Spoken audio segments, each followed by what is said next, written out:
Kandidati i Partisë Socialiste për deputet në qarkun e Vlorës Endri Hyseni ka zhvilluar një takim në ambientet e kinemas verore në Vlorë me përfaqësues të komunitetit Çam.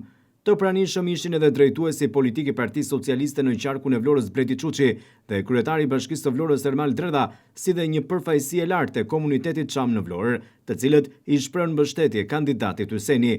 Kryebashkiaku i Vlorës Ermal Dredha ka vlerësuar figurën e kandidatit për deputet Endri Hyseni si një djalë i Çamërisë, që sipas tij, realiteti i komunitetit Çam në Vlorë është shumë i fortë dhe po ashtu është edhe kandidatura e Endri Hysenit. Ka mbledhur një person, një koleg, një shok i dashur, një intelektual i mirëfillt, mund të them unë, një kontributor për qytetin e Vlorës, në të gjitha ato pozicione që ka mbajtur, qoftë edhe angazhimi i tij i mëparshëm si aktivist i shoqërisë civile, zoti Endri Hyseni, shoku Endri Hyseni, djali i Vlorës Endri Hyseni, djali i Çamërisë Endri Hyseni.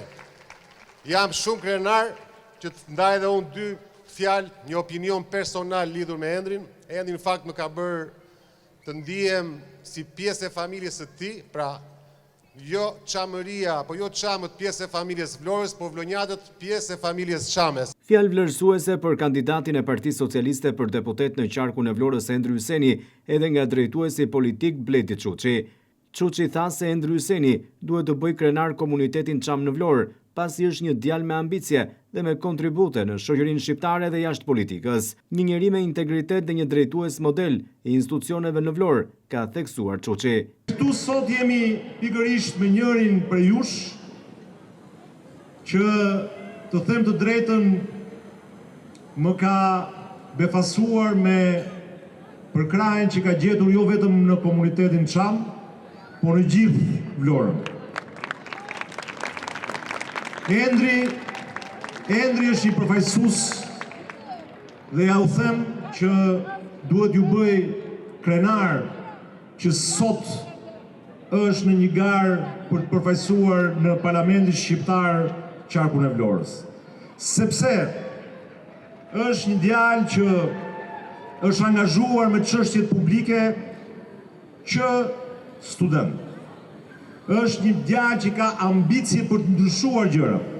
Është një djalë që ka kontribuar për shoqërinë duke qenë dhe jashtë politikës. Dhe është një djalë që kur hyri në politikë demonstroi që është një djalë me integritet, sepse është nga drejtuesit e institucioneve publike këtu në Vlorë model.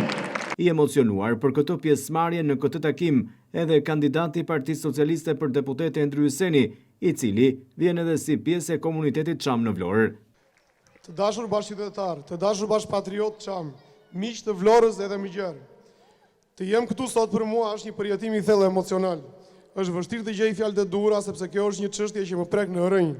Jo vetëm si individ, por si bir Çam, si pjesë e popullsisë çame që ka mbartur në breza dhimbjen, krenarin dhe shpresën për drejtësi. Në këtë fjalë nuk dua të ndalem as te pesha e zakonshme që ka çështja Çame, bardhës së cilës jemi në natyrshëm, dhe as te drejtat historike e rrugtimit tonë të gjatë, që i përkasin më shumë brezit të parëve tanë. Ata janë dëshmitarët më të mirë të historisë, të përvojës tonë të përbashkët. Por ajo që dua të ndaj sot me ju është se çështja Çame nuk është vetëm një kujtim i kaluarës, ajo është një çështje gjallë që jeton me kujtesën tonë historike në realitetin tonë aktual dhe në perspektivën tonë për të ardhmen. Në perspektivë që sigurisht nuk është e lehtë, por që ne duhet ta ndërtojmë me guxim, me dinjitet dhe me shpresë. Nuk ishte thjesht një aktivitet politik i organizuar në kujdesin e kandidatit Partisë Socialiste për deputet Endri Hyseni, por edhe një shpallësje traditash dhe vlerash të komunitetit Çam në Vlorë, brenda dhe jashtë politikës.